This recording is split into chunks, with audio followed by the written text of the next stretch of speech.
How's it going, everybody? Welcome back to another episode of Capes and Tights. I'm Justin. My co-host over there is Adam. And we got Paul here from Galactic Comics and Collectibles in Bangor, Maine at 547 Hammond Street in Bangor, Maine. Welcome, Paul. How's it going, guys? I'm doing great. How are you, Adam? I'm outstanding. Yeah, see? Everything's great. It's pouring rain outside. We're inside talking comic books. The one thing I wanted to start this whole thing off with, though, is did anybody just see that CGC just posted? Or who was it, CGC? It was someone else. What, Spider-Man Amazing Fantasy number 15 sold for today? It set the record. Amazing 9.6, Amazing Fantasy 15, first appearance of Spider-Man, 3.6 million. Oh, dang. Like, and you know what? I was going to pull the trigger, but I was only going to go 3.5. Yeah, exactly, right? I just think about all of them that were thrown away over the years. Well, that's, I mean, we've talked about this before, Adam, on the podcast. Yeah. That's why it's worth so much money. Exactly. First of all, I want to know how a 9.6 1962 comic book, I can't keep a comic book from 2011 at 9.6. Like, how can someone, they didn't bag and board it back then. Like, what would you do to keep a comic book? Most of them are probably damaged coming off the rack. Like, you know, local pharmacy or convenience store or whatever it was. That's nuts. That's awesome. That's 3.6 million. And then the other one was the TMNT, the first TMNT book went for, I think CGC just posted a bunch of this stuff. Teenage Mutant Ninja Turtles number 1 at 9.8 non-restoration grade, sold for $245,000. I actually had a customer come in here with said book, and it was just to like see it. Yeah, amazing. I mean, he had no interest in selling it. It was just like, he's like, you might think this is cool, and I'm like, I think anybody would think that's cool. Yeah, Paul, I don't think you could have offered, I will trade you everything in this store, every item, including the cash in the drawer. Here's my car. And you wouldn't have been able to come close to what that comic book is worth. No, not even. Here's my house. I can trade my. That's the funny thing is a comic book, TMNT, it'd be the same one. The people who threw away. I mean, there were some people who were. I mean, it wasn't long after. Adam and I have a podcast coming up here in a couple of weeks that's reviewing the TMNT movies. And one of the things we'll talk about, and I want to bring up on that time, I'll just give you a little foray into that. Is it was only 6 years after that comic book hit shelves that they were making a feature film in the theaters. That was pretty amazing. Like, fire market. And so if I had a comic book from 6 years ago, I would likely still have that comic book. So it's different than a Amazing Fantasy 15, first appearance of Spider-Man, and then the first Spider-Man movie comes out in the 2000s. That's a long time to hold on to that book, so the value would actually go up. I think there was one really good Spider-Man movie when I was a kid in the 80s, where it looks like dental floss and he's going up the side of the building. But I don't know if that counts. Dude, going back and looking at some of the classic Spider-Man stuff that's on Disney Plus, even like you said, is hilarious. Like the cartoons, some of it's so bad. it's so $3.6 million. Like I just, the funny thing I'm laughing about that is there's 10, 15, 20 comic books that I'd rather spend that $3.6 million on to have more 9.6s of Incredible Hulk number 181, or just think about the comic books that you could buy. TMNT, you could buy TMNT number 1, 9.8 graded for $250,000, and still have $3.3 million to spend on other stuff. Yeah, I just think about like that one thing in your price, in your value, in your collection. Is that going to a safe? If you own that comic book, where does that? You'd have to, right? How do you like? It'd be hard to like share and enjoy that because you've got to keep it so secured and safe. But at the same time, maybe if you've got 3.6 million to drop out a comic book, I can go out and like, man cave out back and we'll drink beers, we can look at it. Or you can afford the best archival materials that money can buy too. Yeah, lasers and all that stuff. It's on the wall. Yeah, it's got motion sensors. It's like Mission Impossible. Yeah. Deep in the Vatican. So for $3.6 million, you can buy Amazing Fantasy 15 at 547 Hammond Street in Bangor, Maine. Galactic Comics. No, just kidding. The first thing that guy did was crack that CGC case open. I hate these. I want to see this. Well, that's funny because I've been talking on the podcast the past couple weeks. I've talked to you, Paul, too, but I rewatched Comic Book Men, the show that was on AMC that features the guys from Jay and Silence Bob's Secret Stash. And I live Comic Book Men, except not quite as large. Yes, exactly right. And so they, where was I going with this? Oh, they went and visited. One of the things someone wanted to do on their bucket list was see Action Comics number 1. first appearance of Superman, in person. They wanted to see the comic book. They wanted to like just be in the presence of it. They didn't want to hold it. They didn't want to read it. They're like, this is too valuable for me to actually do anything with. And they went to this guy's museum who has an Action Comics #1. And it's just in a case. Like it's a glass case. It's just sitting on a thing that holds it together, not CGC certified, nothing. It's just there. Not even in a bag and a board. It's just on the thing. And he picks it up and he bends it right open, smells it. And I'm like, oh my God, that's millions of dollars in a comic book right there. And again, it gets to that point where it's like, if you looked around, he had Action Comics Detective Comics 27. He had all the #1 issues, all the big issues. He has the money that if he ruins this or somehow doesn't keep this pristine Action Comics #1, he'll probably just go out and buy another one. Yeah, we'll find another one. It's not like it's not necessary to have. Yeah, if you're in that kind of class of wealth, then it's like, oh yeah, it's like collecting any other thing. It's like collecting your, the guy that comes in and buys dollar bin books. Is maybe you're at that stage where it's like, oh yeah, not a big deal. Imagine if Action Comics #1 is $1 book for you. Like it's just $1 book. It's like, yeah, whatever. I'll read it. I'm gonna read it tonight. Yeah. You start dog earing it. This looks like a cool thing. Circling it, drawing a mustache on Superman. I think that'd be crazy. But so we're here to talk comic books like we do on this podcast. We talk all kinds of things, various pop culture, movies and all that stuff. If you were a fan of the podcast that Adam and I are on, we also do a Main State of Mind. Paul's been on many of times before. And so Paul actually was one of the kickoff episodes of changing this over and spinning off into Capes and Tights. We did the comic book writers. We were live at the shop. Now we're back doing a little bit remote, but we can figure this out and get it done correctly and have fun with it anyway. But just in case people didn't know who Paul was, I thought we'd do an episode that we just talk. I was going to do the state of comics. Adam and I talked about like the state of comics in the world. However, we want to do that at the end of the year and just talk how the comic book industry went in 2021. So this episode, we're really going to give an update on what Paul's been able to do at the shop in Bangor. I think even if you're not from Bangor, if you're listening to this podcast, we have listeners from California. We have listeners all over the world now, actually. Just knowing a rural, I know we're in a city, but like, let's be honest. Yeah. We're rural. Yeah. Penobscot County in Maine is a rural county in general. Bangor, in the size in comparison to other cities, in New England, is tiny. Oh gosh, tiny. And so, like, you have a rural shop in Bangor, Maine, but you have different stumbling blocks, different issues, but you actually make it do. And you were able to, on September 1st of 2021, after basically 2 years? Just almost 2 years of being open in the storefront. Yep. You were able to leave your job, the favorite job you've ever had in your entire life at Advanced Auto Parts, and move over full time and do their shop. What's it been like? I mean, we're now a week or two into this now. I mean, this is your second new comic book day? This is second new comic book day. And how's it been? I mean, how's it been so far? Terrifying. No. I can imagine. I mean, there's just a lot of stress going on in the world right now, and to do stuff like that and just to go out on it and do it, I can understand it could be stressful and terrifying, but like, really, has it been fun? Has it been relieving a little bit? It's been amazing. It's been great because this is what I enjoy. This is what I love. It was funny when I worked in the auto part deal, I think everybody sort of assumed I wasn't an auto guy. So it was always interesting when the CAC outlet out of the bag with these guys that might have known, even some of these guys that knew me for like years. Yeah. And they were like, "You're what now?" And I'm like, "Yeah, no, I'm like a hockey player and giant nerd. And the NHL never called me, so I'm gonna go do the other thing and do the comic world." And they're like, they don't even get it. Yeah. I could care less about automotive. I just it was never my thing.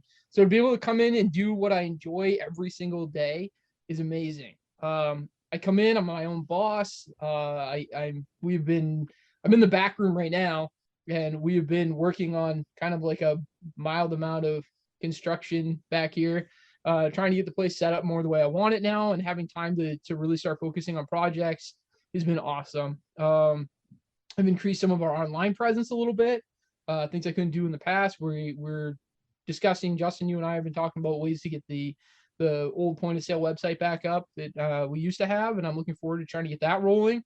So it's been great. It's crazy. A lot of foot traffic, seeing people regularly. It's great. It's awesome. It's crazy too, because he also, I mean, Adam, you saw the shop for the first time, Adam, on Free Comic Book Day back in August. I did. And the amount of stuff you have jammed in there. And actually, when I was doing some research for this episode and doing some like looking for pictures and imagery and stuff like that when we go to post it and stuff, your shop looks different now than it did when you opened it. Like where your front counter is and things like that. The glass container where the Pokemon cards was in the back room, right? Yep. And so like I wasn't actually into your shop until basically right around when you opened it back up. I bought your comic books a little bit via right before we shut down, I believe it was. Like it was like right around the time. So, and then I ended up doing the pickup or whatever it was. I don't actually remember the first time I went in the shop, like what day it was, but it looked different. It looks way more look the way it looks now than it did when you first opened. And I was like, it actually kind of funny. It's like you've sold a lot of stuff, but you've also hoarded a lot of stuff. It's like I understand maybe before you open the shop, you probably opened it with the bare minimum, not bare minimum, but the minimum you really needed to do open your shop, right? I mean, you didn't it was funny to come in here and set up originally and look and go, wow, it's a lot of empty shelves.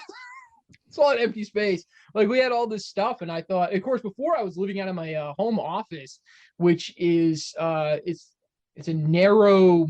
I think it was like a butler pantry was its original purpose in our house or something. It's a long, little, narrow room, and I thought I was going to die in a jungle-lanch in there one of those days. Like, just so much stuff kept piling up.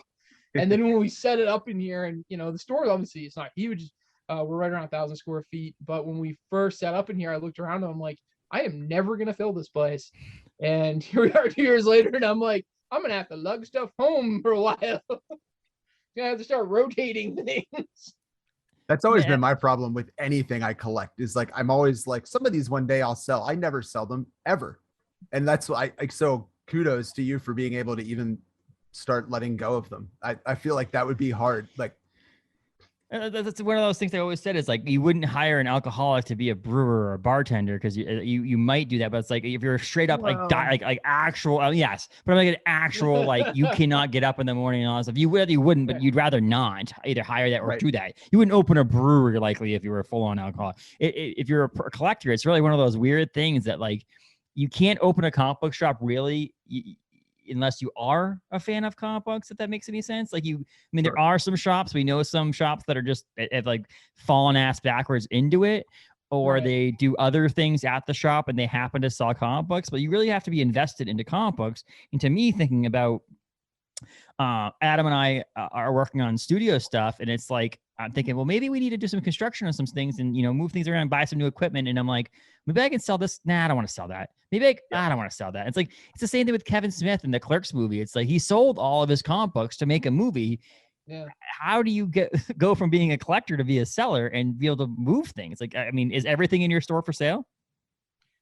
There is very, very few things in the store that is not for sale. And that was one of the things I wanted to make sure I've known those people throughout, collecting that have a storefront. When you walk in, everything that's cool isn't for sale. Yeah. Oh yeah, no, that's mine. Or they're like, hey, do you want to see something cool? And you're like, yeah. And they pull it from behind the case, and you're like, how much is this? And they're like, no. Put it back. So I have my personal collection, and I tried to make sure. One of the things I did was I made a list up of the things that if it ever came in are going to me. Mm-hmm. This is my stuff. This is my personal collection pieces. Mm-hmm. And, it changes and you change throughout the years. But it's funny how I managed to pretty much stick to that list and make those decisions. Sometimes someone comes in and I'm having a little love affair with something right now. I had a guy that was a regular seller in here, and he told me that like that's all he ever did was buy and sell. That was his whole life. And he said, you have a love affair with something for a while. He says, you get it, you have a little love affair with it, and then you move it away. Mm-hmm. So I got a piece in the store now I'm having a little love affair with, but I'm like, somebody will come in. And it's fun because then you appreciate that collector that's buying it more. Mm-hmm.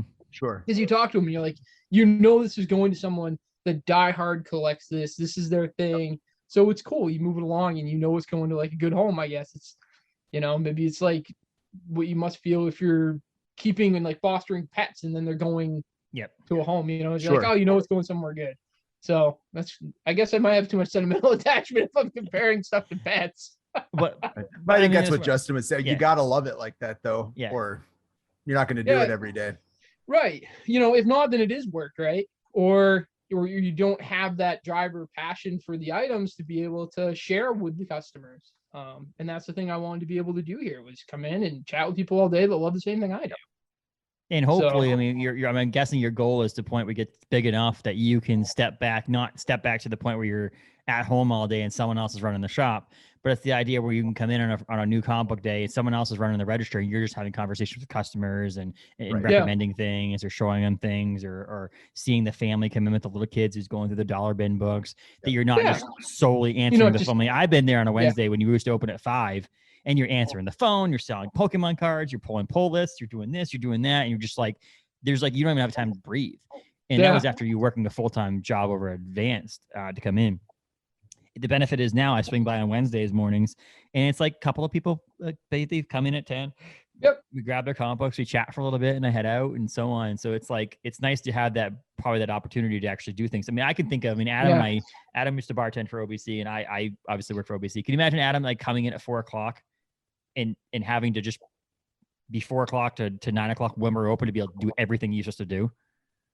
And that's what Paul was doing. Basically, he was coming in at 5:00 and like finishing up the pull list and like stocking shelves and moving things around and organizing and pricing things and selling online orders he sold all during the time when you're open. So I can imagine like me going, like making the schedule and doing payroll and stocking the beer shelves and doing all that stuff while we're open. I just can't imagine that. It would drive me insane. So to you, and after you just got off from your other job. Correct. Right. A job that you're not a huge fan of, a job that it's not like you were pulling teeth, Paul, to move. It's not like you're like, I really want to do this comic book thing, but I don't want to like leave this behind.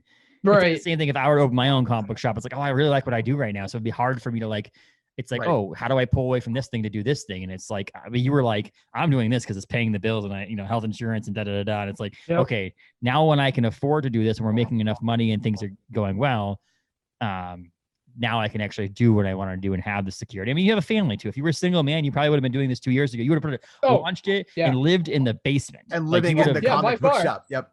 Yeah, absolutely. I'd be like, to my landlord, so can I sleep back here? Is that cool? Yeah. You mind? Yeah. You have a Murphy bed that went up and it was all pop vinyls. It was all Funko Pops and the Murphy bed went down and you ever slept on it and you put it back up and you're taking toiletry showers in the bathroom with just toilet water. And you do what you gotta do, man. That's what I did when I went to OBC. When I started OBC in 2016 or 17, I told myself and my family when they mentioned I was leaving a full-time director of marketing position with a good salary and benefits and vacation time and a good company that wasn't going anywhere, to go to a brewery that had only been in operation for a few years, to do a job that had never been done there before. They didn't actually have a full-time person doing this job. I said to myself, I don't care if they pay me $12 an hour and I barely can live. I will cancel my iPhone and get a flip phone. I will cancel TV and do everything I need to do. I will rent a room from someone. I'll sleep in a studio apartment. I'll leave my car. I don't care. I wanted this job. And that's one of those things that if I had a family at the time, like if I was full on, wife and kids or something like that, I probably wouldn't be where I am right now because I wouldn't have been willing to take the risk to do that. And so you were able to do both and then you were able to take the risk. I mean, you're still taking your risk. Yeah. It's, it's different. It's still a little scary. Like yesterday we were slammed. It was great. Numbers were good. I text my wife and she was all happy. And then today with the rain and this and that, it's been slower. And she messaged me early. I was like waiting for the text to come and got how's the day going? And I'm like, don't ask. And like the phone instantly rang and I'm like, I knew that was coming. Yeah. She's like, what's the matter? And I'm like, it's dead. But we got projects done. It picked up throughout the day. Yep. And at the end of it, we're all right. Everything's okay. Exactly. So, and you're gonna have days like that. You have ups and downs, and your Saturday might be stellar and your Friday might suck. It's just, that's retail. That's how it is everywhere. Now you have no matter what. Now you have so much time to put into it, even versus before. That's likely. That's gonna pay off in ways that you can't even imagine yet. Yes. Absolutely. And that's the thing is before you didn't have time because you were open less hours and you were busier doing those hours because it was like the prime hours and you weren't able to do the project in the back. There were certain days like you talked about. That's the reason we usually, we record on Thursdays with Paul usually is because it's like the slower night. So at 7:00ish, you can just quote unquote clock out and go and do this thing. Right. Yep. On a Wednesday, we probably wouldn't because you've got people in there until all hours and so on. And, but like I listened to a podcast, off panel podcast with David Harper from sketch.com. We're in talks. He might actually join the podcast here at some point. Would be kind of cool. But he had a guest on today, or what I was listening to today was Monday's podcast from the comicsbeat.com. and she made a joke that I thought you would really appreciate, and you probably already know this, but do you know how you make a little amount of money in a comic book store? How? Oh, by opening a comic book store? Okay, how? Start out with a lot of money. Right? And it's true. And it's one of those things. Like, you have to be crazy. And I will say that, and Paul, I know you, and you're not crazy, but I'm just saying, like, you have to have a small amount of craziness in you to open a comic book store when there's also one. And anybody doesn't know where Paul's shop is on Bangor. What's it, 5 minutes to the next one? Yeah. It's a comfortable you could walk. You could walk. It's a comfortable walk from here to there. Yep. But you're the only two. And that's one of the discussions I want to have with David Harper when he does eventually come on. Is he lives in Alaska, and I was like, Alaska's obviously different than Maine, but in the same sense, when I talked to a lot of people, I had some friends in high school who moved from Alaska to Maine. There's a lot of things that are not that much different between Alaska and Maine. Yeah. In the aspect of we're comic book fans and pop culture fans in Bangor. It takes us a second to get like not the news, because obviously the internet's pretty fast nowadays, but it takes us a second to actually have that ability. I can't go thumbing through comic book boxes at comic book shops in Maine because it would take me an hour just to get to each store. Yeah. You're not going to go and commit. It's a day plus commitment if you were going to go tour the state and hit all the comic shops. And there aren't that many of them in the first place, but just by sheer travel, it's you've got a whole day tied up. Well, what from Portland to Presque Isle is going to run you like 8 hours. Yeah. 8 hours. And if you don't count Portland, if you're on the outskirts of Portland, you're driving north, how many shops are there? 3, 4? Yeah. If you have to go to Western Maine, there's some in Western Maine, the game shops and things like that. But like, they have have a few things. Yeah. But like, to you, it's like, are you the most northern one? Probably. There is one in Presque Isle. Oh, okay, there is one in Presque Isle. Yeah, there's a comic store in Presque Isle. I went up and met them. Okay. But still, I'm just thinking to myself, when in between me and Presque Isle, there's nothing. There's nothing. Yeah. And when I used to live in Massachusetts, my ex-wife used to work on Saturdays, and I would have Saturdays off. So what I would do a lot of times on Saturdays, I could hit 6, 7, 8 shops on a Saturday down in Massachusetts, like the Salem, New Hampshire, Haverhill, Massachusetts area. I could hit 8 shops easily, and some of those were the same company. One would have one in like Salem, and someone would have one in Massachusetts, and some of them would be like Newbury Comics, Bull Mooses, or Newbury Comics, or different things like that. Some of them would be shops your size, 1,000 square foot. Some of them would be 10,000 square feet. But it would be like I could hit multiple shops. If I'm looking for collecting a series of comic books, I can go to multiple shops and so on and so forth. But I find myself, if you don't get it, and if you don't have it, I have to go on the internet.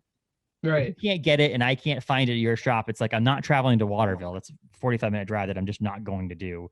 I'm going to sit at my house. I'm going to look on the internet, and I'm going to do that. But how do you teach people that you can get to your shop? You can buy things at your shop who solely go to the internet? That's my question. Do you have a way of doing that, or do you not even know how to do that right now? Yeah, I don't think I even know how to do that right now. It's all been outreach. That's we started solely on social media. And it's funny, today, I still have people that started following me on social media, doing comic auctions on different comic pages. And those guys still buy from me now when I'm set up in the storefront. And some of them have never met me at all. Like they live, I've got a friend, I say friend, it's a friend through social media that lives out like in Chicago. And he still buys stuff off me. So it's crazy how it's all, throughout the world you connect and spread, but it's different. But trying to get that internet to store, not there yet. It's the buying local thing that I think a lot of people have to try to get around and do that. Is I've done that with you. I wanted that Jack Kirby book. That the Life of Jack Kirby was an illustrated book that I told you. I was like, hey man, I can buy it on Amazon for whatever it was, $29.99 or $19.99 or whatever it was. And you're like, hey man, I buy it for this. I've got to pay rent, do this, that, and the other thing. I can get it to you for $27.99 is what I normally would sell it for. How about $25.99? I'm like, no, dude, $27.99. That's fine. I'm willing to spend the extra $8 so that you can have a shop where I can go into and be like, on Wednesdays, I can buy my comic books from you. There's this weird thing that some people just want the best price. I mean, we have that. You have. I've been in there multiple times on Wednesdays, and you're selling a product, and someone's like $75 for this, and you're like, I wanted $100, and he's like, well, I could buy it on eBay right now for $80, And so you're just like, I'll do 90. They're like, okay, sounds good. I don't have to worry about buying it and shipping it. I get it right now. I can support local. Like, you need more of those people. You'll never always have those people. I mean, there's a comic book store in Chicago called Challengers. And there was this guy who gave him a horrible Yelp review, basically saying this guy hounded him to buy comic books at his shop. And all he wanted to do was look around. Mm. But then the guy looked at the guy and goes, I don't buy comic books. I just download them illegally, to the owner of the shop.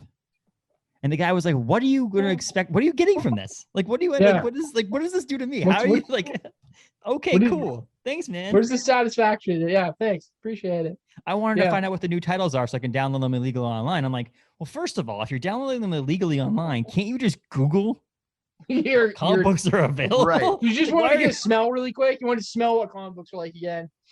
Oh, I'm going to remember this tonight when I read. I mean, they just wanted to show off that they knew how to download illegal comic books, but they wanted to. I think so. Yeah.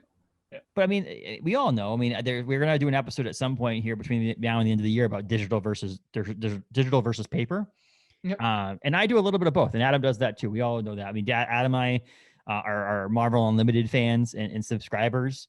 That does not say that we don't buy. I mean, I'm at your shop every week, Paul. I buy paper comic books. Adam, some of the books on the shelf behind Adam were purchased at Galactic Comic Books. Yep. So we both like read the paper comics, and I like collecting them. And Adam, we've talked about like back issues that are worth a lot of money that we like having, and so you can't have a digital back issue that's worth a lot of money. We can, because Adam is going to get into it with NFTs here. You can have. I'm not going to say anything. But the digital comic books, there are comic books that are worth something digitally. But my point is that I do a lot of both. I buy, but also like, what did I do? I went to bed the other night and I was like, you know what I really want to do? I want to read the Secret Wars from 2015, the Marvel Secret Wars again. Yep. I want to read that Hickman run. Yep. And I have it. I have 2 issues of each one. I did as a speculator thing, thinking the Secret Wars does come in the movies that I have issues 1 through 8 to sell. But I said, I could just go to Marvel Unlimited and find it and read it. Like I could do it right then in the iPad in bed.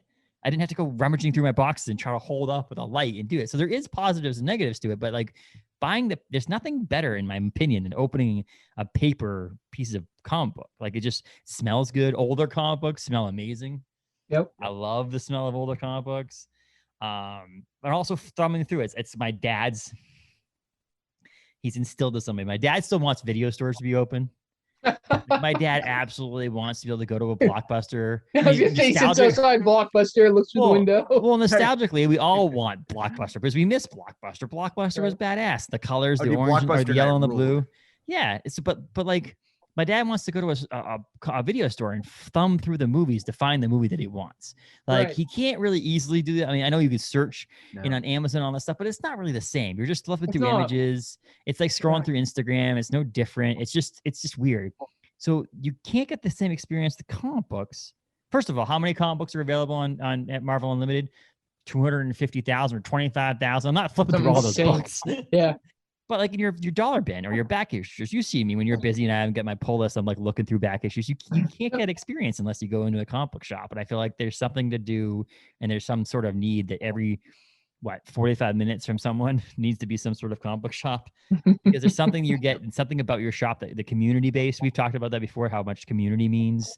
I think we might have talked about it on a live stream, Adam, with the on Free Comic Book Day, about how much community means to the comic book store. Because I mean, I've been in there for an hour or two before, just hanging out, shooting the shit. And I had my my first walk-in of the day.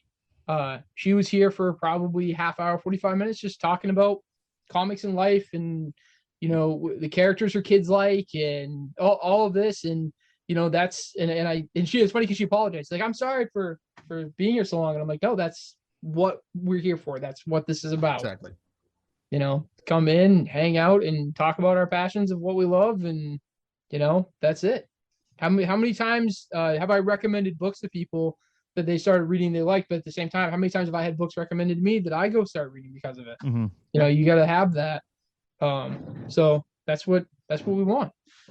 One, it's something I think that same day we talked about is that, I mean, our generation, I think particularly, comics and cartoons and collectibles were way more a part of it than just about any other kind of slice of whatever generations you want to pick. But it's like kind of you said, like I think a lot of people just don't, they're like, nobody cares about this. Nobody wants, and yet a ton of people actually do. I mean, I guess going way back, that's kind of the whole thing with Justin and I were working together at a tap room. And then like Justin, when I'd hear him say something and I would be like, what did you say? Thanos Quest? And then boom, we were talking about it. And like you said, but otherwise, I mean, I've gone years and like been reading comic books and never talked about it to anybody, not because I care, but they don't want to talk about it. So I think that's huge, that as it starts to get that idea that there's a place you can go to and just talk, like you just said with the walk-in, is like, that's awesome. I mean, it's people way underrate how important comics were in our generation. I mean, you can look at modern digital art and that is the influence for it. Like the big money stuff now is influenced by that style of art. Oh, yeah. Go look at everything. It's on Netflix, Prime, Prime, Hulu. It's all, came from comics. All these series people love came from comics. And I think that there's something to be said about like the big two. We did Marvel versus DC a few weeks ago, and the big two is you're never going to be able to hide from those two. Your Batmans, your Supermans, your Spider-Mans, your Iron Mans, they're all going to be there in front of you. I don't think until I went regularly, pull this customer every week to your shop, Paul, that I had bought something other than a Marvel comic book or maybe an Image comic book with Spawn and Walking Dead. So like I now have on my pull list that I picked up this week, I have a Boom comic book. I have Scout comic books. I've bought from IDW. I've bought from Image now. I want to buy that Valiant comic book, the American, whatever it was, the one about the Russian. The books that like I don't think I ever would have purchased those books or even read those books if I hadn't gone into a comic book shop and seen them on the shelf. Or see these other publishers. That there's thousands of publishers out there that you just don't hear about. I've subscribed and paid for people's Kickstarters off of the fact that I now have broadened my horizons about looking at other books other than the big two. Yeah, I should say big two, a big one. Let's be honest. I own one or two comic books. But yeah, it's the idea that and it's some of the best books I've ever read. Now, I honestly may say that Marvel's my number one, my favorite. But Image is just kicking butt and taking names. And I just think that, they are going to be, I mean, they're about to be the number one title on Diamond, right? I mean, when is that happening? It's going to be the biggest one. When is while we do a side note before I go October 1st. Okay. So I don't know. So Penguin Random House is now taking over Marvel. Yeah. Right. To do distribution for them. And they lost left for Lunar. DC left for Lunar back during the start of the pandemic or mid-pandemic, somewhere through there. DC was like, all right, we're out. And is that where Scout is now too? Scout doesn't have a exclusive contract, so you can order Scout from both vendors. Okay. But Lunar pushes them very hard. But Lunar also only had DC. Now they have Scout, and they just signed on with Ahoy. So they're starting to pick up more of these indies. I mean, realistically for Diamond, if Image or Boom were to leave. Honestly, if Image just leaves, I mean, Boom is a big title and they're coming out, but if Image leaves, Diamond, they're bad. They either have to say, okay, we're done with comic books altogether. You guys can all go somewhere else, and they're just going to do games and toys and things like that. Because obviously Funko distributes through Diamond as well. But like, let's be honest, they went from having there's like we talked about 2 weeks ago, Adam, with Marvel and DC. It was like 56% of the comic book market was between those three companies, Marvel, DC, and Image. If they lose 56% of the comic book market as distributor, what are they going to do? And they're already struggling. We talk about it every week. If you're a comic book fan, I don't even know how Diamond's still in business, to be honest with you. The way that they've screwed up Paul's things. Paul texted me a picture of a comic book that he was expecting not to get because they lost one of his orders, and he goes, oh my God, they sent it to me. And I'm like, I can't believe it either. It was a 1 in 25 variant. The 1 in 25. They were gone. Yep. And my UPS package was just off in La La Land, and they couldn't track it. They didn't know what happened to it. And finally, they were just like, yeah, we don't know. You're not going to get it. And I got a credit for that 1 in 25, which of course is like cover price, which a 1 in 25 is way more in value than cover prices. And I'm like, oh, and of course, I ordered 25 of this issue because I wanted that variant. And I'm like, well, there that goes. That sucks. I mean, I've been like whining about it for like a month now, right? Well, I was forced. That's the thing. It's like, so you're a small shop. So we've talked about this too, and I'll finish my image thing up really quickly before I go into this thing. But like, so what I'm saying is that Marvel might be my number one. Like, it's the one I listen to, and anybody listens to this podcast, Adam knows too. Marvel's my number one by far. But if I had to pick a top 5 or 10 comic book titles of all time that were like, no matter what publisher they were on, I would honestly think that that there's a good portion of those that would be from Image. Your Spawns, your Walking Deads. I do love the Department of Truth now. I am a fan of Eve and those books. So it's like there is a thing that, and like if you think about other ones, Boom's on Eve. Eve's on Boom, I should say. But like I say, if you think about it, there would be like probably 5 Marvel titles, and then honestly it would be about 5 from Boom and Image, and it's just or IDW with TMNT. So it is kind of funny on that aspect of it that Marvel might be my number one favorite, but it's probably split down the middle now with those multiple distributors. And I think it's, not thank you, Paul, but just comic book shops in general. Thank you. Because if you weren't for your comic book shop, I don't know if I would have stumbled onto anything other than The Walking Dead and Spawn coming from Image in that aspect. Now I'm trying to go back to where I was talking about before when I was talking about Now I'm Lost. Diamond and them shipping that book.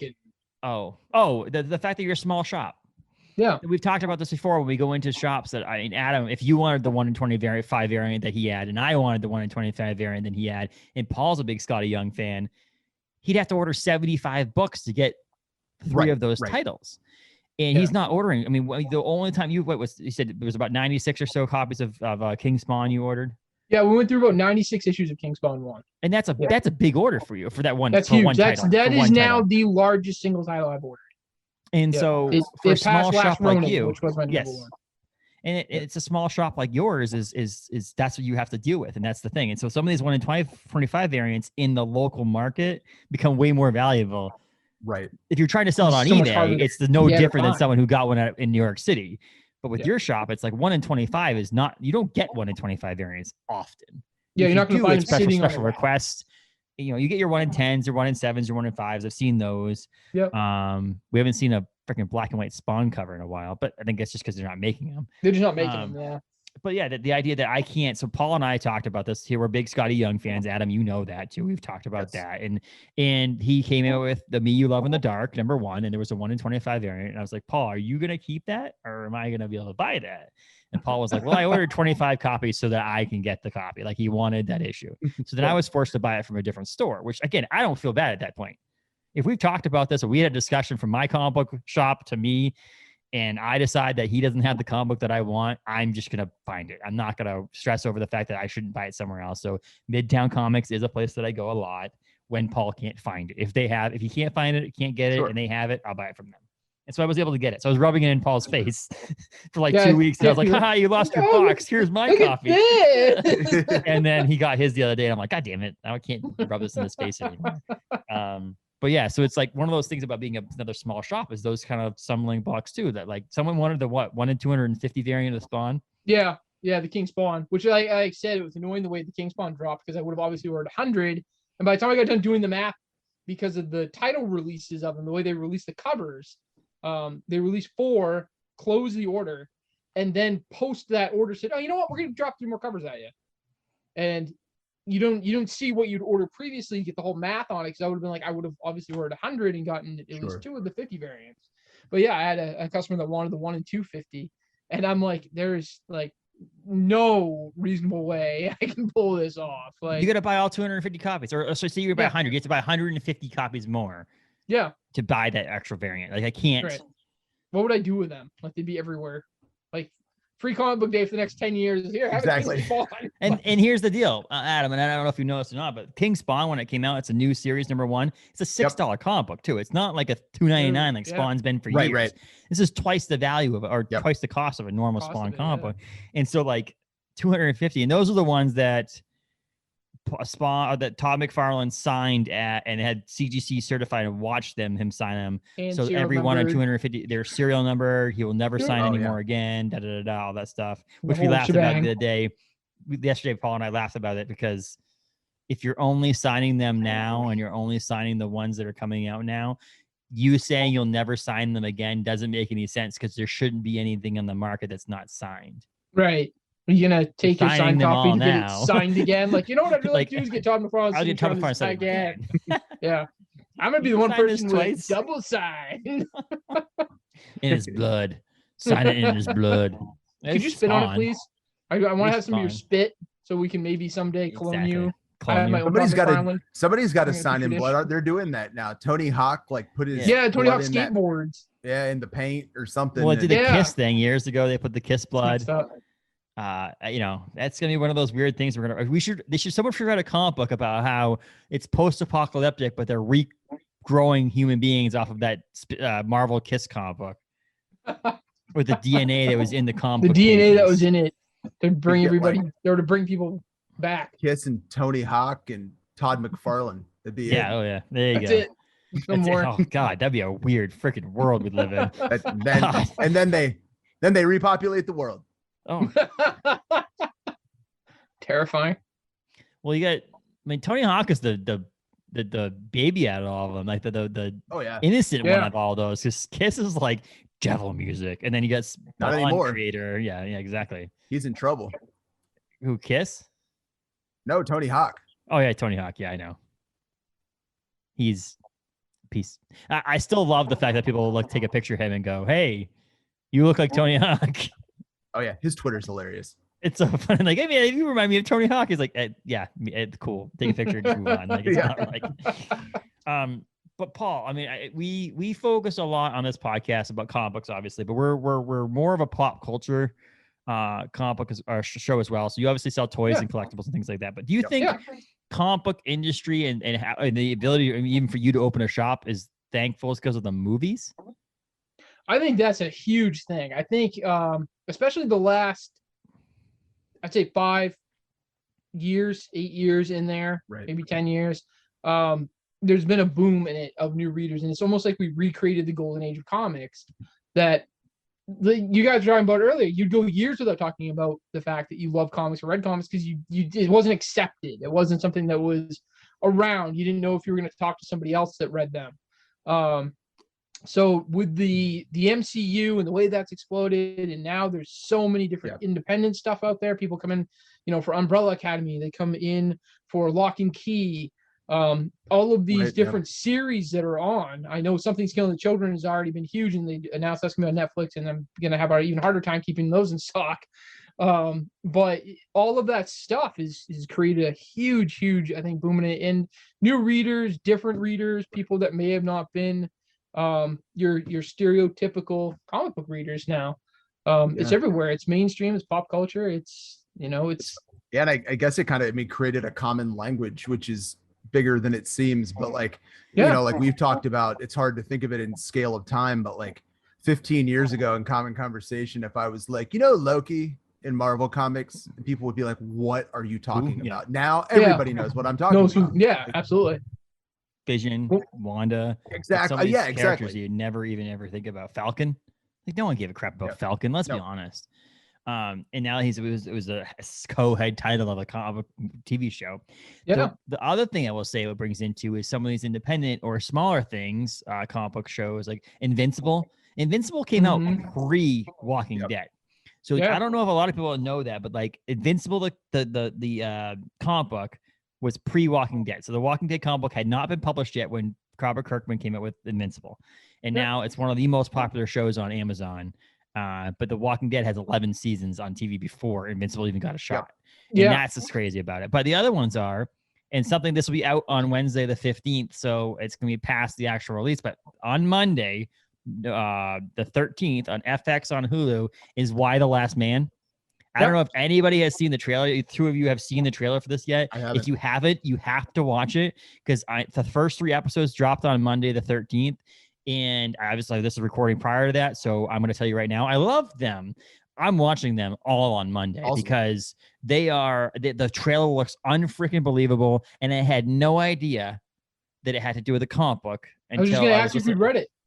I haven't. Now it's going to force me to try to figure out finding the trade for it and reading it and all that stuff. It's like that's forcing me as a comic book fan to go find something that's outside. I don't own a single Vertigo comic book. I've never read a Vertigo comic book, but now I'm going to, and it's all because I think I know a place you can order those. Yeah, see, weird. But the idea that they're also now, like Adam, you mentioned Loki, but a comic book that it's not mainstream. Like Why the Last Man is not, and Umbrella Academy wasn't really. No, that wasn't mainstream. No, and it's like, now, I mean, a lot of us are like number one on Image are buying that comic book because it could be a show at some point. I have to order extras of number ones anytime of Image Comics because everybody sees that big eye and the number one, and they're like, "Well, I got to see what it is." But like it's one of those cool things, and I think what's cool about it in some sense of it, with the Marvel side of it, is, Guardians of the Galaxy #1 was a first appearance was a dollar bin book for a while there. The first appearances of certain characters were dollar bin books, but now they're making shows out of these things. People are going to start picking up. I mean, Werewolf by Night wasn't the most popular comic book in the world. It was great. People loved it. But now that they're going to make a Halloween special featuring him, all of his books went flying through the roof. Skyrocketed. And so now first appearance of Shuri as the Black Panther. Exactly. It's like now you're going to want to go dollar bin diving at a comic book shop like yourself to find these back issues, these random first appearances, just because you're like, okay, this is pretty cool. They may one day put this into a movie and my dollar comic book will be worth a lot more. Yep. Luckily, Paul, we talked before recording, you don't do the whole speculation this is going to be worth a lot more money, so I'm going to charge you a lot more money thing at your comic book shop. But like, I don't reprice my products. They are what they are. I do so like this week, while I have time, I was going through a stack of books I've had in the back office for obviously a very long time, and found 2 Department of Truth #1 first prints that I'm like, how have these been sitting here? You still own me one. So, I took them and said, okay, put them up on a comic auction and said, you guys figure out what they're worth. There you go. Don't, you guys determine the value. You should have texted me. Yep. Yeah. Justin, you want these? Well, that's the funny one. So that's a funny story, actually, Adam. You'll appreciate this too, is Paul texted me one day and was like, you sure you don't want this? I think it was like right as Department of Truth #1 came out. You're like, you sure you don't want this? Because Paul sees me every week. He knows what I'm reading. He loves to know that I'm writing the Image stuff and stuff like that. I'm like, nah, I don't want that. It's whatever, man. I'm just skipping. I'm like kind of basically like brushed them aside. And it was like, what, issue 9 that I saw on your shelf? And I was like, what the hell is this? And I started like reading the synopsis and all. So I'm like, Paul, what the hell? He's like, dude, I told you about this at issue 1. You should have. I showed you that months ago. And now I'm trying to pull over back issues and trying to find them, have 4th printings and all this stuff. And I'm just like, why the hell? I don't even have back issues of Department of Truth. I had a customer come in looking this week for Department of Truth, Something's Killing the Children, just anything I have in back issues. Yep. And there's nothing. I went and looked and I'm like, I got zip. So Justin, is the lesson you learned that now when Paul tells you to buy a comic, you buy it?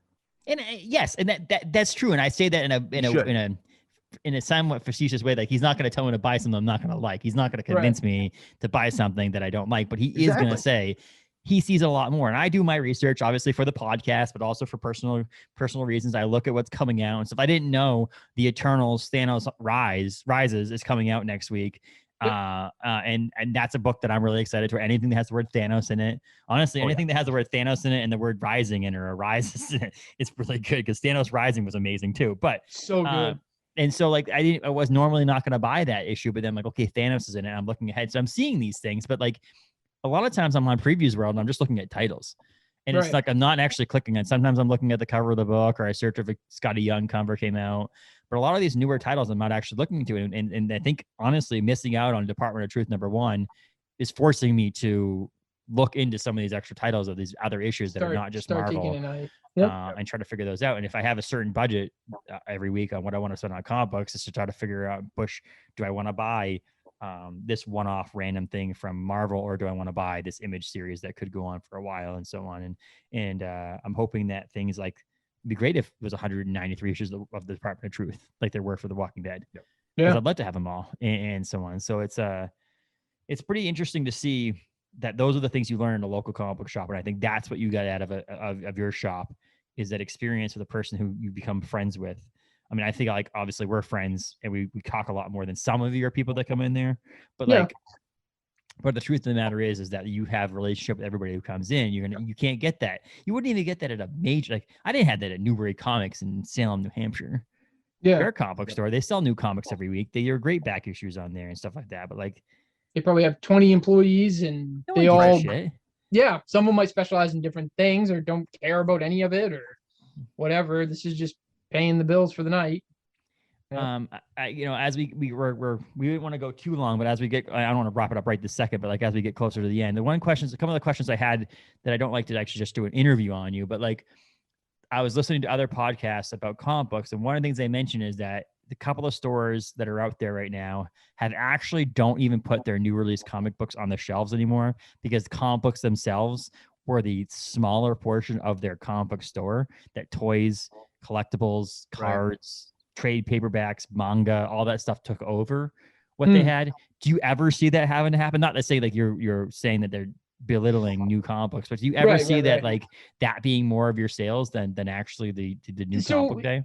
I think that's a great part of what we do, is that I vary in things. And I see stuff like Pokemon will be, was huge, and we had a point that Pokemon outsold everything in the store. And then as Pokemon kind of came down, comics went up. If comics are down, then we've had plenty of times that vintage toys have been super hot. So, I can see in our world, in this store, how we can fluctuate between things. And there's definitely times that comics are not my top seller. If you have a week that just nothing comes up, there's just nothing really super hot, super exciting. Right. We had a week that was like, what I have like 40 titles compared to my average now is close to 60 titles a week. There just wasn't a whole lot going on in the comic world that week. But I don't think I wouldn't want to ever be the comic store that has comics as a second or third thought. Sure, I think that's what I loved growing up as comics and going in, and my uncle and I have that childhood memory of getting my books and sitting down and reading them every week. And that's what I want to keep the feel being. When I think Justin and I talked in one of the previous podcasts about a documentary we had watched, but one of the people was talking about with comic books, like we always just kind of refer to them as these like kind of kids collectibles, which is, his point was like, that's crazy. He's like, if we took like one of the greatest artists on the planet right now and one of the greatest writers, and we said, make something, we'd get a comic book, but we don't ever look at it like that. And my point, like you said, with the comic books is I think that's where that local shop, like there is something to talk about. It's not just a trading card. Like you just read a book. It's like a book club. But I think getting people to understand that is hard. Like, and that goes back to what we said of not talking, because the people would not take it seriously, and then I wouldn't want to talk about it. Mm-hmm. I saw that there are some comic stores I saw actually have book club nights where they get together and everyone reads this same graphic novel or trade or whatever and discuss what they saw, what they thought about it. And I thought as we keep going and growing and having time, that'd be a cool thing to do in here. Because I love reading trades, like here's Why the Last Man came out. I've read Why the Last Man. And it would be a cool thing to say, okay, before the series starts or as the series is going, everybody can read Why the Last Man, and we'll discuss it, one night in here and talk about what we read, what you thought of it, what was, what did you take away? And do that with different series. And then that gives you that opportunity to focus on different books that you might not pick up every time. If you say, you know what, I'm going to be part of this book club. And I say, okay, Justin, you're going to read Batman. Then you don't have a choice but read Batman that time. Which is exactly what's going to happen, Justin. Yeah, exactly, right? We're going to read club, and every single week it will be a freaking DC title. Like we cast it out with him, and it's like, oh, a little bit of indie, a little bit of Marvel, and here comes the DC.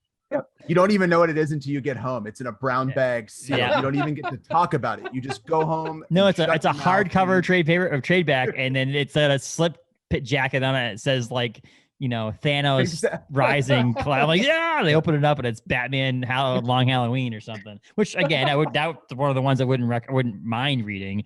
No, you should read it. It's fantastic. I've told you that I've had the option of I bought some Comixologies before I stopped at your shop and have not even touched them. They've just been on my digital thing to read of some DC books, and it's just like I don't know what it is. I'd always go back to it. It's the same thing with The Walking Dead. I mean, I feel like I have The Walking Dead 193 issues digitally, and every night I go to read a book, and I usually read digital when I go to bed because I lay in bed and I have my iPad, and I'm reading something through there, and I get to like halfway through an issue of a Marvel book or whatever it is, and I just go, screw this, and I close the app and I open up my other app and I'm reading The Walking Dead again. Now I'm on issue 75. It's like there's something about it. I don't know if it's the simpleness, if it's the The longevity, one of those things when you sit down, you want to watch a two-season show, a show that has 2 seasons, or watch a show that has 11 seasons, so you have more to watch, or a movie that's a single movie, or a movie that has a trilogy, so you have 2 more movies to watch after the first one. I don't know if that's why.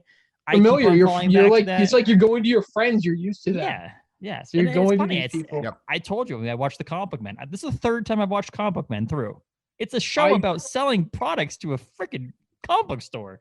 I know how it ends. I know how much they're going to pay for it. I am willing to guess that I have watched RoboCop, I'm going to say no less than 200 times in my life. Like, no less than. And probably Ghostbusters is up into like the 150, 150 area. Like, as a kid, I wore out a VHS copy of RoboCop. My mom had to go buy me another one. Oh yeah, totally. At least twice a year, I watch National Treasure. So yeah, at least twice a year. I mean, we have a poster of National Treasure on the wall in our hallway. You do. And so it's made up of pictures of Taylor and I, which is awesome. But I probably watch Labyrinth 5 times a year. Yeah. See, it's one of those things, and it's one of those things. It's the comfort thing, and I think that's some of and that will tell you right now. One of the cool things about comic books is there are certain ones you can just fall back into and read again, and find new things. And that's the other part about it. Why I like comic books a little bit better than I like books, like regular books, is because there's things maybe I won't even read the book. Maybe I'll just go through the book and look at the images and see the drawing and see the techniques and how they drew the buildings and how Todd McFarlane drew Spider-Man better than anybody else, and so on and so forth. That's what's cool about comic books. They're way more deeper than some other mediums that you can look at. Movies move too fast. Like if you watch a movie, things move too fast. One of the things you can do about digital comic books is you can zoom in. Like you can zoom in online, so you can see things like that. And it wasn't until I read The Last Ronin #2, maybe like the 3rd or 4th time I read that book, was when I absolutely fell in love with Ben Bishop's artwork. Like absolutely fell in love with his pencils and the fact that he inks with pencils. Basically, he just has a thicker pencil. His way he draws people, it fascinates the hell out of me. And that's where I'm like, okay, I'm going to read this book over and over again. And I probably will go read The Last Ronin again before it comes out. The next issue comes out, and do one read through the books, and then one just look at the images. Maybe skip over the pages that Ben doesn't do and look at the Ben pages. And there's just so much you can do with books that are unbelievable. And that's why a book club would be cool too, is you have these discussions, a comic book club in sense. And you could talk all of it. You could talk the art, you could talk the story, you can talk the writing, everybody's different opinion, different takes, the things you find. I think it's a cool idea, and it's something I look forward to doing as we keep having those times to expand and the time to do it now. It's like I've talked about the stuff in here as I'm sitting in the back room and looking around at the work we got done today of getting Magic played back here and hanging out and being able to play Magic the Gathering. Totally. Doing Pokemon like I used to. We did what I call trainer days and teaching kids and families how to read Pokemon cards, how to play Pokemon card, how to build a deck. So, this goes back to the community thing, getting all that stuff together is stuff I look forward to doing back in the store. And as we get moving on and maybe start looking at a larger location in another year and all that. So sure. And I think it's all about, as we dealt with this weird 18 months of pandemic, that, we weren't able to do some of the things we've always wanted to do. And some things grew. And honestly, the comic book industry grew in the last 18 months. Like more people are buying comic books now than they were 18 months ago, which is absolutely fascinating. And both digitally and in print copies. I mean, Paul, you were able to quit your other job to do this. It's like, you obviously know that that's true. There's other things that are growing on the internet too. And it's one of those weird things that paper is a old medium. So there is some scaredness of this. And that's why the toys and collectibles, but also the aspect that there's hundreds of thousands of back issues available out there in the world, millions of back issues. You're still the only place in the area to buy those. Like you go to some of these on like Newcadia. I don't know if you've ever heard of Newcadia.com. There's a shop in Pennsylvania. He has like 650,000 back issues. But like he doesn't have them all on there. There's just there's certain ones you have to search by certain ones, so on and so forth. So some of these back issue comic books that you may have in your shop that no one else in Maine has, because it's just they're so random and no one has them cataloged or inventoried or whatever it is. They're just in a box somewhere, and so that's something you'll always be able to get at a comic book shop that you won't be able to find online. You may be able to find, like I said, I can read Amazing Fantasy 15 tonight on my iPad. Yeah. I don't have to pay $3.6 million and break open the case to get the book. I can just read it tonight. That's the benefit of digital. And that's the benefit of having something like Marvel Unlimited. But there's still things that you can't physically, there's something about touching them. Paul's a trade paperback kind of guy. He waits for it to come out and trade and buys a trade. I'm a single issue guy. I'm a completionist. If I get issues 1 through 3 of a 5-part series, I have to buy 3 and 4 and 5, even if the series sucks, because I need to have 1 through 5. I'm a trade paperback guy too. And so, and that's the thing. In having you, Paul, be the trade paperback guy and not a single issue guy helps your shop. Yeah, because I don't have this like need to get my own books, besides Scotty Young, right? My own fill of this stuff. I think my only hindrance is I will read floppies to try to get an idea of what's going on in them. But the trade comes out well after. When the person's up to issue 4 and they're like, "What'd you think of this series?" and I'm like, "I don't know. I'm waiting for it to come out in a trade." Yep.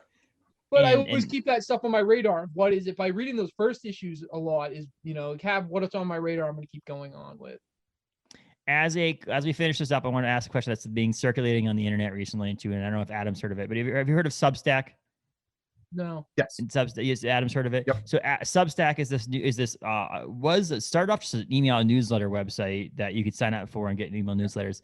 They just released over the past few weeks, a month, that all these comic book creators are now signing up for premium subscription on the pro thing. I guess they handed them bags of cash and we're just like put out shit and content on this platform. They email you every month, every week, or whatever it is, these long form emails and artwork and all this other shit that you get for like paying like $7 a month or whatever it is. Right. And a lot of people, Chip Zdarsky, Scotty Young has one, Jonathan Hickman,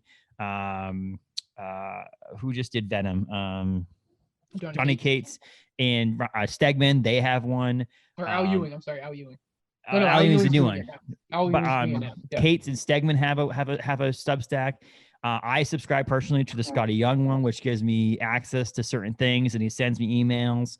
I believe Chip Zdarsky did everybody who paid a year subscription to his Substack, he get a personalized video to you that you got an email saying, "Hey, this is Chip. Hey, Justin, what's up? Thanks for subscribing. How's it going?" And he just sends you this video. Yep. It's a digital thing where they're going to create digital comic books and digital variants and all these other things. And I'm guessing, Adam, in your NFT world, they're probably going to do some stuff like that where it's NFT stuff and single, like this. Being more digital, does that ever scare you when there's coming out with more things like that, Paul, that like it's all digital? Or do you think something like that still drives the comic book market because you're still you subscribe to Chip Zdarsky's Substack, makes you go out and buy Chip's comic books? So have you ever heard Stan Lee's opinion of this? No. It's a quote I absolutely love. So they asked Stan Lee one time what he thought about comics going all digital and how eventually they'll all be digital. And Stan Lee said that comics are like boobs. They're fun to look at on a screen, but you always want to hold them in your hand instead. So there you go. That's perfect. You got to keep that up there because coming up in November, we're doing a Remembering Stan Lee event. Yes. Via Zoom like this, with a couple of people to remember Stan Lee and talk about, because it's the honoring is his anniversary of his passing. Oh, that's a great. That's perfect. That's Stan Lee right there. It's true. Right. And you want the real thing too. You don't want the fake stuff. You don't want the fake stuff. You want you want to have them right there. That's. I always think that's funny, and I love that. And I now have been reading digitally a little bit, not a ton, and it's the stuff that I wouldn't normally pick up. So I will try this and read it digitally. I'll try that and read it digitally. I think one thing is I get a lot of stuff now, which is apparently a sign that I'm making it somewhere in the world, of comic creators actually sending me their books digitally. Hey, can you take a look through this? Would you send me back feedback? Would you put it in your store when it comes out? Which is pretty cool. Like, all right, I must be, somewhere in the world, people are finding me. I am a real comic store. So I'm doing a little bit more of it. But I still, at the end of the day, I want the artwork. I want it in my hands. I think plenty of people feel that way. I think people are almost starting to go back to it. You see it with vinyl records now, coming back in. I think the generation behind mine, just immediately behind me, some of my younger brother-in-laws were all about get rid of everything you own and it's all digital and you don't need to have physical stuff. And then the generation behind them is almost going back to older technology, older things, appreciating this. I'd rather own a record. I'd rather own a comic and have these things that I appreciate than not. And I think that's pretty interesting and it's cool to see. And I don't know, to me, I don't think that comic books will ever go anywhere. I hope not in my lifetime. Well, and that's the thing. I think only what these things will do, the movies, the Substacks, your Comixologies, your websites, your web comic books, webtoons, things like that. All that's going to do is drive people like myself who it's like, this is cool. And that's the other thing, the other theory they have out there with the Substack thing and these variants. There's like, I forget who it was. Someone signed a specific deal to actually release a mini series on Substack as a comic book creator, drawing it and writing it and something that's going to be all digital on there. There's still some theories and like, well, how does that going to work? Because Substack basically is an email. It's like, it's a newsletter. You just type out words and you have pictures in it. It's pretty simple. How is the reading going to happen? Is it going to be easy to read? I mean, I know the Marvel Unlimited app works perfectly. Is it like Comixology a PDF really good. something? Yeah, exactly. How does that work and how is that going to happen? And the theory is out there, a lot of those will go out there and it's kind of like Patreon in a sense where like some of these podcasters out there who have Patreons, if the podcast comes out on Wednesday, you get access on Monday. So you actually get it a couple days early because you're a premium subscriber. There's bonus content and things like that. But the theory is that even if they come out with it digitally on Substack, that within 6 months it's going to be in a trade paperback or a print issue at the comic book shop, because there's no way they're going to miss out on another revenue stream to someone who purchases that comic book. It's the Berserker thing. Berserker did a Kickstarter to kick off Berserker, but it was only going to be kickstarted, only going to be trade, and now it's single issues in stores. Yep. And it's funny because I have a customer now, and it's funny you say that because I have a customer. It's a perfect example. He came into my store originally to purchase a book that he was reading digitally that came out in trade form. They decided to put it out. It's called Kill 6 Billion Demons, and originally it was only a digital comic, and they put it out in a graphic novel. And he came into my store to get that and ordered it. I said, "Can you order this for me? I know I won't be able to find it around." And now it's up to, I think volume 3 came out. He's bought all 3 volumes, and now he's buying monthlies off the shelf. He comes in, he fills out his pull list. So maybe it is. It keeps comics 24/7. It keeps them in your life. It keeps them going on, and maybe it will drive more people to go check out their LCS and say, you know what, I want to have a piece of this. And I guess I'll make a full circle. Talk about video stores and the Blockbuster and the nostalgic. My dad said to me that the problem with digital streaming, digital, whatever it may be, is you can't let someone borrow it. Yeah. And we talked earlier, and Adam brought it up too, about community. Yep. I downloaded a PDF that someone had sent me, a friend of mine, of The Fall, which is that book I tried to get from you. Yeah. It came out on Image. I think it's from Germany, but it was released in the United States on Image, and they did a printing, and it's no longer in stock, and so on. That was and I read it. I loved it. It was great. I even think I probably shared it on a thumb drive to Adam. But it's called The Fall. It's a post-apocalyptic book. It was on Image. It was great. I went out and I found it. Eventually found it on eBay or whatever. And I was like, I have it digitally, a PDF of it that I could read tomorrow. I could read it tonight. Right. I wanted a physical copy of it. And the main reason I wanted a physical copy of it was I wanted to be able to share it with other people. Like, I don't like, because you loved it. Colton still has it. Like, he owes it back to me. He still has The Fall book. And the same thing, he has all the nail biter the trade paperbacks that he bought from you that now our head chef at OBC, Uriah, he's borrowing so he could read them. And it's like, that's the kind of cool community thing that you're going to get from physical copies. That you're actually able to let someone else borrow it. I can't let someone borrow my Marvel Unlimited. I can let them borrow my password, but then it's like wherever I am, whatever I read, it's to screw everything up. I can't log in at the same time they're logged into. It's not a Netflix password. You can't just share it with all your friends. NFTs. Yeah, and NFTs. But like, the idea that I can share it with someone else and they can read it and enjoy it and do it and so on. In all likelihood, if Uriah loves Nailbiter, he might come to your shop and say, "Hey, can I get those in trade paperback as well? Give these books. I want them." Yep. So those are kind of cool things that you can always do with physical copies that you can't ever usually do with digital copies, which is pretty good. I mean, you can. I'm going to get comments and emails of people like, "Oh, you could share a PDF with someone else." I know that. Yeah. But not everybody also knows how to read it. Like, Uriah doesn't have an iPad, so I can't give him a PDF of something. He's not going to read it on his phone. Right. You know what I mean? Like it's like he's not gonna read it on his computer. He wants to physically read something. He's gonna read a book. So it's like I can't tell you how many trades I've lent out for my collection because I enjoy them and I want somebody else to go enjoy them and try it out. And that's why CLZ Comic Collector is the greatest thing in the world, because it actually you can put in there that I loaned it to this person. Because now it wasn't until this episode where I'm like, oh shit, Colton still has my trade paperback of the fall. I really need to get that back, and so on. So, and I've bought. I know I've lost so many trade paperbacks that way over the years. When I was bartending, customers would be like, I'd be like, "You never read Watchmen? You should read this." I'd bring it in and give it to them, and then a year later, I was like, "Gah."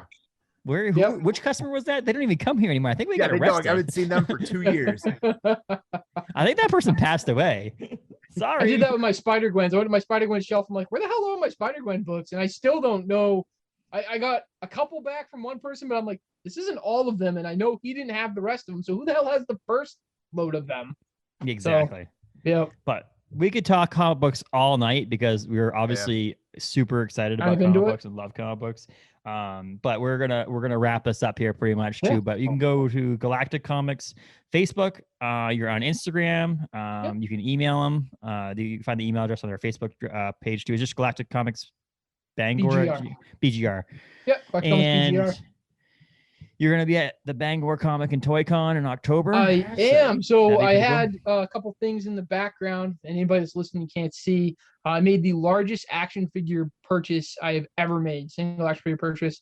So there's the Castle Grayskull shell behind me. There's a vintage TMNT duffel bag up there. There's some TMNT figures. There's some Street Sharks and Extreme Dinosaurs. It is a huge vintage toy collection, and my goal is to go to BCTC and be the largest comic or the largest like vintage toy guy there. That's the plan. Are those the Playmates ones? Are those the Playmates turtles up there, or are they? Yeah. So Adam and I just watched. We're preparing. So next week, the week after this one comes out, Adam and I are talking the Teenage Mutant Ninja Turtles trilogy, the original trilogy movies. We're rewatching those. I watched the Turtle Power. Is that what it was called, Adam? Turtle Power. Yep. Turtle Power. The documentary on that, and that was fantastic. About the Playmates. It was freaking awesome. I think everybody should watch that. It's just so many of them we said just kind of give you the highlights and blah blah blah. This was like nothing but nonstop, like Eastman and Laird talking about everything that had ever inspired them, and it was awesome. It was amazing. That's awesome. It's definitely worth it. So we'll do that too. But yeah, you can find Paul on Galactic Comics, 547 Hammond Street in Bangor.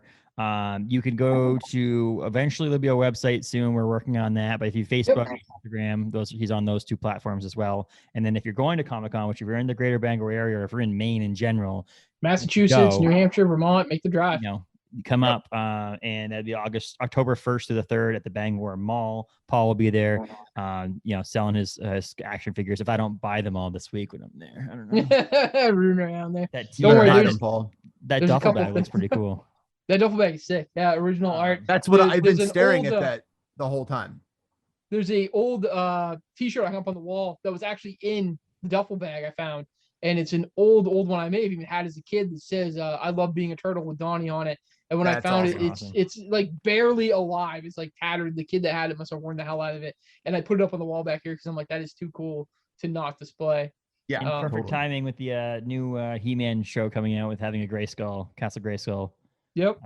Castle there too, which is pretty cool. And then obviously, Last Ronin comes out. Another issue of Last Ronin comes out soon, and and then a bunch of TMNT people are going to be at Comic-Con as well. Because that's going to be so cool. Some artists, Jim Lawson and Steve Levine and Ben Bishop, will all be there, and then Judith Hogue will be there, who was in the first TMNT. April O'Neil, who was excellent as April O'Neil.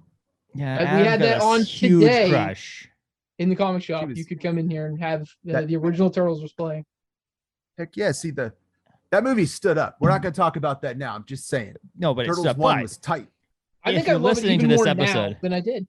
Yeah, but if you're listening to this episode and you haven't pressed the subscribe button on Apple or Spotify for follow, so that you can get alerts next week after this episode comes out for the next Turtle episode, the Turtle movie episode, you'll have to. If you do that now on Apple and Spotify, you'll be notified for all of our podcasts coming up in the future. So little transition there to also finding us on Instagram at Capes and Tights Podcast, Facebook at Capes and Tights Podcast, and Twitter Capes Tights Pod.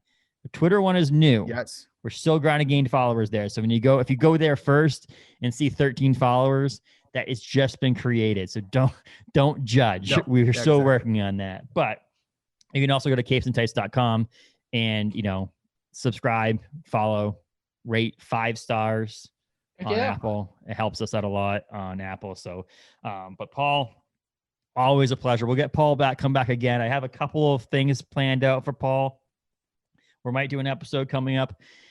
We're doing the Stan Lee thing, so Paul will be on for that. But we're also going to do one in December, hopefully, or end of November, talking about toys. So we'll go away from comic books and talk mostly toys, and we can talk about action figures and Funko Pops and all that stuff too. I know a thing or two about them. And then at the end of the year, we'll talk how the year of comic books went in 2021, and we can talk collectibles too and all that stuff too. But I think so. Paul will be on as a regular guest here at Capes and Tights, and we'll have other guests coming on too. But Paul will be a regular on this episodes, and we're pretty excited to come on there to talk, just nerd out. If I could, a quick share too. Apparently, thanks to this podcast, I am now famous in my own house because my kids. We have one of the Amazon. Oh my God, help me out! What are those little pods? Alexas. And the kids all use it. They all listen to it. And the other day, I was making dinner, and I was like, "Well, what the hell? Let's see if it works." And I'm like, "Alexa, play Capes and Tights," and it says, and Alexa comes on. It's like Capes and Tights featuring Paul Eaton with Galactic Comics and Collectibles. and Katie, my littlest one, is like, she's like, "Dad, Alexa knows who you are." Famous. That's awesome. So we're on all major podcasting platforms. I'm famous for at least my 5-year-old thinks I'm cool. Hey, that's the most important. That's what we care. We're not cool. We're just doing this because it's we have to have an outlet, Paul. As you know, and we've talked about before, none of our wives want to hear this shit from us. My wife loves this podcast. She doesn't listen to it, but it's her favorite. That's why she loves it. It's because she doesn't listen to it. But then Paul and I, you're doing 2 more hours of a podcast. I don't have to listen to you ramble on about comic books. Exactly. The stupid thing is, and I said the same thing, and then I go out in the other room and I'm like, "Oh, and we talked about this, and we talked about this," and she's like, "What the hell? You were supposed to talk about all of that on the podcast, not with me." I'm like, "Yep, that checks. Exact same situation here."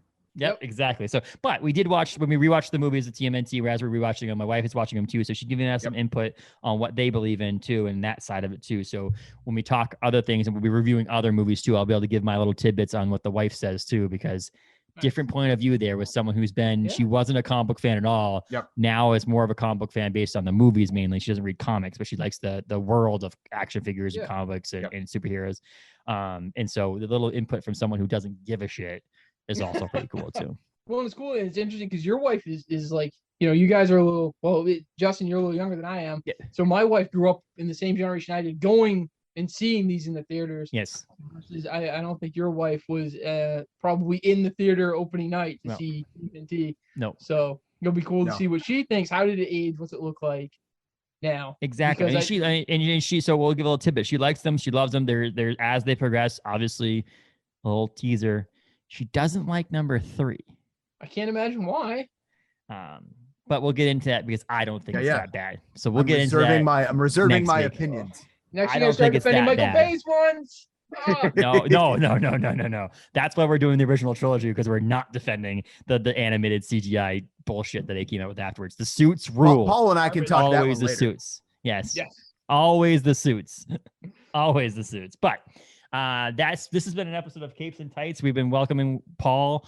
I really appreciate it, man. We'll talk soon. I'll see you Wednesday of next week for sure to get some comic books.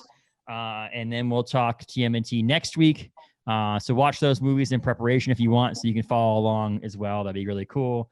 And then follow us on Capes and Tights podcast on Facebook and Instagram, and obviously subscribe on Apple and Spotify. And you can find us on Amazon as well. You can find us on Stitcher and all the other major and if anybody wants to follow along with the Turtles movies, if you have an HBO subscription, they're all on there. So correct. Nice. And it's worth it. I will tell you right now ahead of time, if you don't have it, you can rent it. Rent the Turtle Power definitive history of, it's an older one, so it's still missing some newer stuff.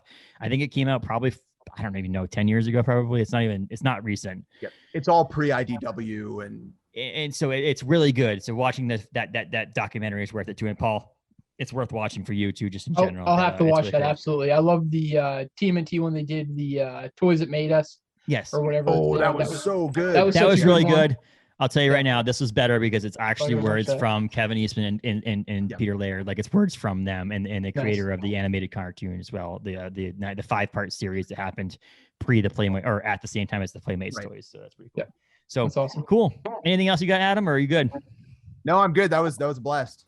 Sweet, man. We'll see you soon, and we'll talk to you soon, Paul. Keep it real. Say hi to your family, and we'll get you again on the flip side. All right. Appreciate you guys. Cool. See you guys. Yeah, thanks, Paul.